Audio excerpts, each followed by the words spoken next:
So you're out for a good day at the pool and a medical emergency arises. Would you know what to do? Would you know where to start?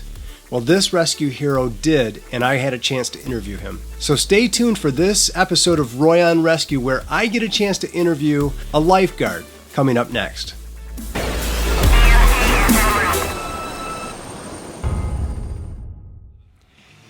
So nothing is worse than having a medical emergency when you're not prepared. Well, nothing became more of a reality than what happened today at a local pool where lifeguards sprung into action and actually took care of a woman who out of nowhere had a medical emergency. I'm standing here with Logan Evans. He's a certified lifeguard, and he is actually one of the lifeguards that was on scene when this medical emergency happened. Thanks so much for this interview. You're at the poolside, you're on duty, and you get alerted that there's a medical emergency. What was the first thing that went through your mind? Well, at first I thought it was much more serious than it actually was, so I dropped everything that I was doing and ran to the women's locker room to see what was going on. And when I realized that it was what it was, I knew exactly what to do because of my training and everything.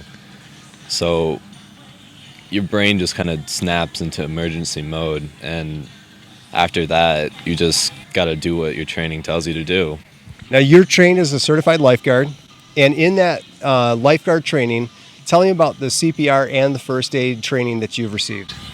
Well, I've been trained in CPR, and I've been trained to take care of anything as far as like pretty much any kind of emergency that could happen. Today, what happened was a seizure, and we had an entire unit of dealing with seizures, and pretty much any medical emergency you get trained for, and it's really thorough. You're out here, you're looking at the pool, you're thinking about poolside emergencies, drownings, near drownings, and suddenly something happens completely behind you. What's the first thing that comes to your mind when you are called into action? Well, we got to make sure that everyone's out of the pool so that no one drowns while we're trying to take care of the person that's out of the pool.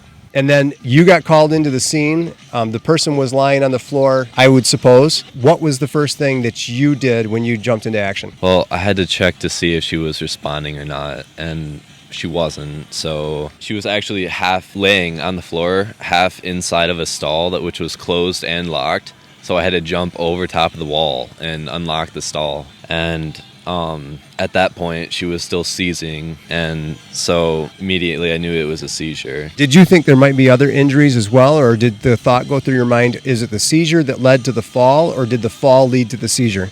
I wasn't sure, because it could have been either, so I had to be careful. I didn't want to move her too much in case she had hit her head or neck. You're trained in that? You're trained to be aware of those neck injuries, and then what do you do if you suspect a neck injury? Well, we'd have to stabilize her head and make sure she doesn't move too much, but it's kind of hard to do when she's seizing. So we kind of have to let her be for a while, and then when it stops, just take care of it. Now, bystanders were here, and they said that you and the other lifeguard that was on duty were amazing. You were calm, you got the kids safely out of the pool, you got everybody out of the pool for that matter, kids and adults alike, and instead of freaking out, you guys were just calm, cool, collected, and professional. You did something else to get additional help on the way. What was that? Call 911 immediately, right then. The first thing you got to do is call 911. And why is that? Because they are much better trained than even I am or any of the other people who were here. We actually did have one of the bystanders who were first aid trained too, and she helped a lot also. Yeah, she was a big help. Especially probably because many hands make light work, right? And so when you're in the middle of trying to figure out what to do, it's great to have extra hands that know what to do. Well, it sounds like from the witnesses that I talked to, this woman was well taken care of. A bad day was turned into a little bit less of a bad day because there were trained people who not only knew what to do, but were willing to try. And I just want to congratulate you on a great rescue. Thank you for being part of that chain of survival. And thanks for all the work you do out here at the poolside as a certified lifeguard. Anything you want to tell? We have thousands of viewers actually that see this show. It's called the Roy on Rescue show. And I'm always trying to encourage people that even if they're not exactly sure what to do, as long as the scene is safe, calling 911 and assisting a little bit is better than nothing at all. What would you encourage them as a professional rescuer yourself? I would encourage you just to ask what to do from the people who are certified, and if they need to do something, help. It's really great when people help out. Should they get trained in CPR and first aid? Absolutely. I think, honestly, everyone should get trained. It really saves lives. All right. Logan, excellent job, buddy. Well done. Keep up the good work. Thank you.